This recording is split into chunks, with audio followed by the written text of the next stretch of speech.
మన ప్రభువును రక్షకుడైన యేసుక్రీస్తు వారి నామములో ఈ మాటలు వింటున్న ఆత్మీయ కుటుంబ సభ్యులందరికీ నా యొక్క హృదయపూర్వక వందనాలు. ఈరోజు నా కోసం ఆత్మీయ కార్యక్రమానికి మిమ్మల్ని అందరినీ ప్రేమపూర్వకంగా ఆహ్వానిస్తూ ఉన్నాను. చిన్న ప్రార్థన చేసుకుని ఈ దిన వాక్యాన్ని ధ్యానము చేద్దాం. పరిశుద్ధ ప్రేమగల తండ్రి, గొప్ప దేవుడా, కనికరము గల దేవ, కృపగల దేవ, నీకు వందనాలు, వేలాది స్తోత్రాలు ప్రభువా. నీ కనికరాన్ని బట్టి, నీ కృపను బట్టి ఇంతవరకు మమ్మల్ని సజీవులుగా ఉంచావు. అందుని బట్టి నీకు వందనాలు.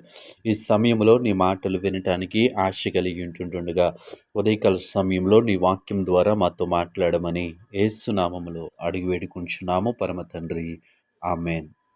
ఈరోజు దేవుని వాక్యము మత్తయి సువార్త 6వ అధ్యాయము 18వ వచనము. అప్పుడు రహస్యమందు చూచుచున్న నీ తండ్రి నీకు ప్రతిఫలమిచ్చును.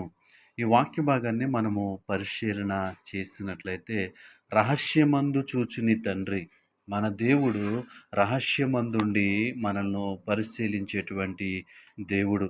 ఈ వాక్య భాగాన్ని మనము గమనించినప్పుడు మనము చాలా సందర్భాల్లో మనం చేస్తున్నటువంటి పనులలో ప్రతిఫలమేమీ కనిపించట్లేదు.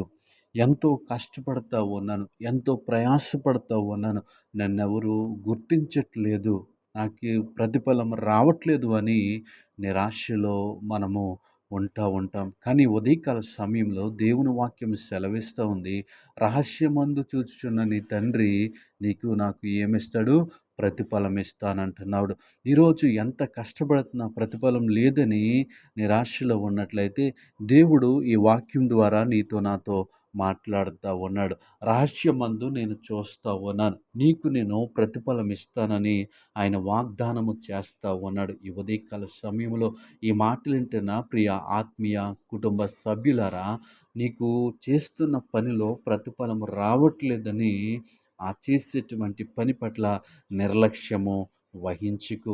నీకిచ్చిన బాధ్యత పట్ల నిర్లక్ష్యముగా వ్యవహరించుకో. ఎందుకంటే దేవుడు నీ పనిని చూస్తూ ఉన్నాడు. ఒకవేళ నీ యజమానులు నువ్వు చేస్తున్న పనిని చూడట్లేదేమో, నీ పైనున్నటువంటి అధికారులు నువ్వు చేస్తున్నటువంటి పనికి ప్రతిఫలం ఇవ్వట్లేదేమో, ఈ లోకంలో ఉన్నటువంటి వ్యక్తులు నీకు ప్రతిఫలం ఇచ్చినా ఇవ్వకపోయినా రహస్యమందున్న దేవుడు నీకు నాకు ప్రతిఫలం ఇస్తాడు. దేవునామానికి మహిమ కలుగునుగాక.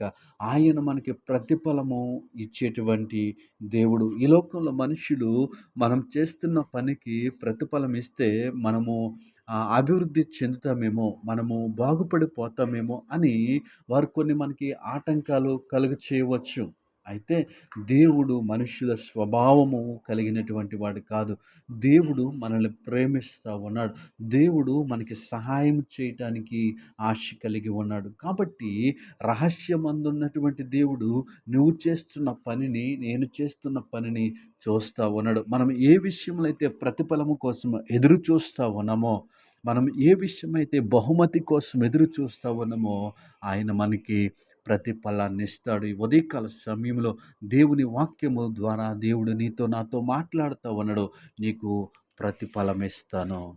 నువ్వు నిన్నెవరు పట్టించుకోవట్లేదని, నీకెవరు ప్రతిఫలం ఇవ్వట్లేదని నువ్వు చేస్తున్న పనిలో అలసత్వాన్ని చూపించుకో. నువ్వు చేస్తున్న పనిలో బాధ్యత విడిచిపెట్టకు. రహస్యమందున నేను చూస్తాను, నేను నీకేమిస్తాను? ప్రతిఫలం ఇస్తాను. కాబట్టి ఈరోజు నువ్వు ఏ విషయంలో అయితే, ఈ విషయంలో నాకు ప్రతిఫలము కలిగితే బాను, నేను చేసిన పనికి ప్రతిఫలం వస్తే బాను, నేను నేను పడుతున్న కష్టానికి ప్రతిఫలం వస్తే బాను అని ఆశిస్తున్నట్లయితే, దేవుని వాక్యమందు నమ్మకం ఉంచుదాం. దేవుడే మనకి సహాయము చేస్తాడు. దేవుడే మనకి ప్రతిఫలాన్ని ఇస్తాడు. అందుకే దేవుడు వాక్యం ద్వారా ఈ ఉదయకాల సమయంలో మనకి జ్ఞాపకం చేస్తూ ఉన్నాడు. మత్తయి సువార్త 6వ అధ్యాయం 18వ వచనం. అప్పుడు రహస్యమందు చూచుచున్న నీ తండ్రి నీకు ప్రతిఫలం ఇచ్చును. కాబట్టి ఆయన ప్రతిఫలము ఇచ్చేటువంటి దేవుడు. కాబట్టి ఆయన ప్రతిఫలము కోసము నమ్మకంగా, యథార్థంగా ఎదురు చూద్దాం. ఆయనే మనకి ప్రతిఫలం ఇస్తాడు. అట్టి కృప దేవుడు మనకి అనుగ్రహించును గాక. ఆమేన్.